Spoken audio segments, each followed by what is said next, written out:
सभी को जय श्री राम। मैं ऋषिका आज आप लोगों के सामने कहानी लेकर आई हूँ। कहानी का नाम है बुद्धिमान की परीक्षा।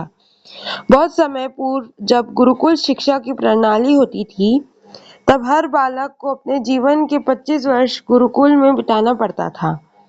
उस समय एक प्रचंड पंडित राधे गुप्त हुआ करते थे, जिनका गुरुकुल बहुत प्रसिद्ध था, जहाँ दूर दूर के राशियाँ शिक्षा प्राप्त करने आया करते थे। बात उन दिनों की है जब राधे गुप्त की उम्र ढलने लगी थी और उसकी पत्नी का देहांत हो चुका था। घर में विवाह योग्य एक कन्या थी। राधे गुप्त को हर समय उसकी चिंता सताती रहती थी। वह उसका विवाह एक योग्य व्यक्ति से करना चाहते थे, जिसके पास संपत्ति भले ना हो पर वह कर्मठ हो, जो किन्हीं भी परिस्थिति में उसकी बेटी को खुश रखे और उचित समय पर उचित निर्णय ले सके। एक दिन उनकी मस्तिष्क में एक ख्याल आया और उन्होंने इस परेशानी का हल सोचा कि क्यों ना वो अपने खुद के शिष्यों में से ही योग्य वर की तलाश करें। उनसे बेहतर उनकी बेटी के लिए और क्या हो सकता है। इस कार्य के लिए उन्होंने बुद्धिमान की परीक्षा लेने का निर्णय लिया और सभी शिष्यों को एकत्र किया।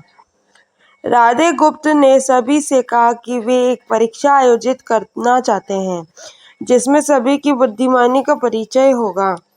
उन्होंने सभी से कहा कि उन्हें अपनी पुत्री के विवाह की चिंता है, जिसके लिए उनके पास पर्याप्त धन नहीं है।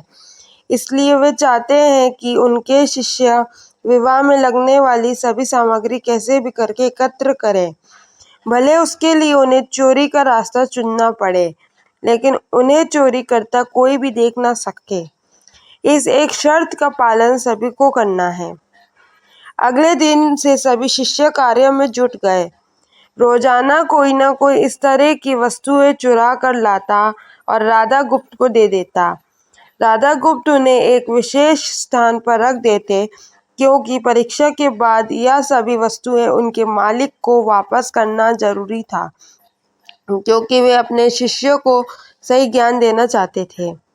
सभी शिष्य अपने अपने दिमाग से कार्य कर रहे थे, लेकिन इनमें से एक चुपचाप गुरुकुल में बैठा हुआ था, जिसका नाम था रामास्वामी था।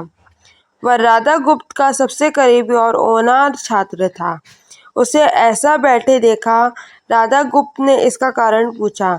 तब रामस्वामी ने बताया कि आपने परीक्षा की शर्त के रूप में कहा था कि चोरी करते वक्त इसे कोई न देख सके।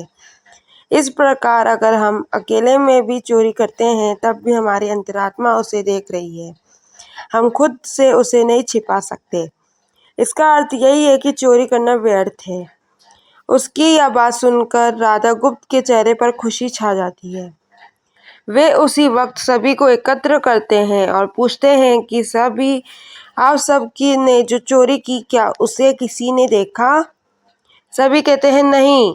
तब राधा गुप्त कहते हैं कि क्या आप अपने अंतर्मन से भी इस चोरी को छुपा सके? सभी को बात समझ आ जाती है और सबका सिर नीचे झुक जाता है, सिवाय रामस्वामी के। राधा गुप्त रामास्वामी को बुद्धिमानी की परीक्षा में अव्वल पाते हैं और सभी के सामने कहते हैं कि यह परीक्षा मेरी पुत्री के लिए उचित व तलाशने के लिए रखी गई थी। इस प्रकार मैं रामास्वामी का विवाह अपनी पुत्री के साथ तय करता है। सभी खुशी से झूम उठते हैं।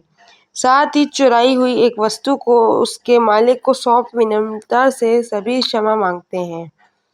बुद्धिमानी की परीक्षा से यही शिक्षा मिलती है कि कोई भी कार्य अंतर्मन से छिपा नहीं रहता और अंतर्मन ही मनुष्य को सही राह दिखाता है। इसलिए मनुष्य को किसी भी कार्य को के सही गलत के लिए अपने मन को टटोलना सबसे जरूरी है। आज मनुष्य ने अंतरात्मा की आवाज़ सुनना बंद कर दिया है, इसलिए ही वो गलत रास्ते पर जा रहा है। हमारी अंतरात्मा कभी हमें गलत राह नहीं दिखाती।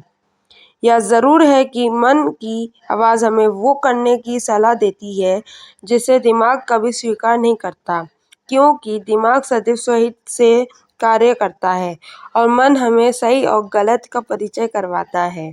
यह सही गलत का परिचय ही हमें सदैव बुराई से दूर रखता है।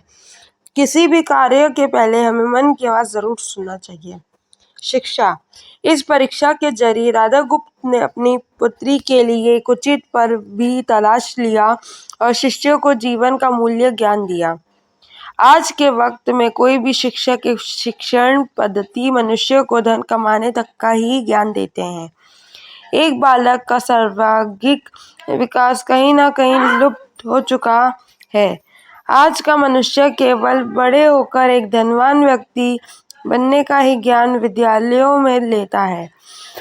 उस बालक को सही गलत का बोध कराने का दायित्व कोई भी नहीं लेता, क्योंकि उनके माता पिता भी आज के दौर में बस पैसा कमाने में लगे रहते हैं और शिक्षक भी केवल किताबी ज्ञान देकर अपने दायित्व में मुख मोड़ लेता है। ऐसे में यह छोटी छोटी कहानियां व्यक्ति को सही गलत सिखाने में अहम भूमिका निभाती है, लेकिन आजकल इसके लिए भी वक्त मिलना कठिन है। यह एक गंभीर समस्या है जिसके फलस्वरूप आज के बच्चे आसानी से गलत राह पर चलने लगते हैं और उन्हें इसका भान तब होता है जब वे पूरी तरह ग्रस्त हो जाते हैं। अतः जरूरी है कि हम सभी आज की पीढ़ी को ज्ञानवर्धक बात भी सिखाएं। सदैव प्रसन्न रहिए, जो प्राप्त है वही पर्याप्त है। धन्यवाद। जय हो, विजय हो।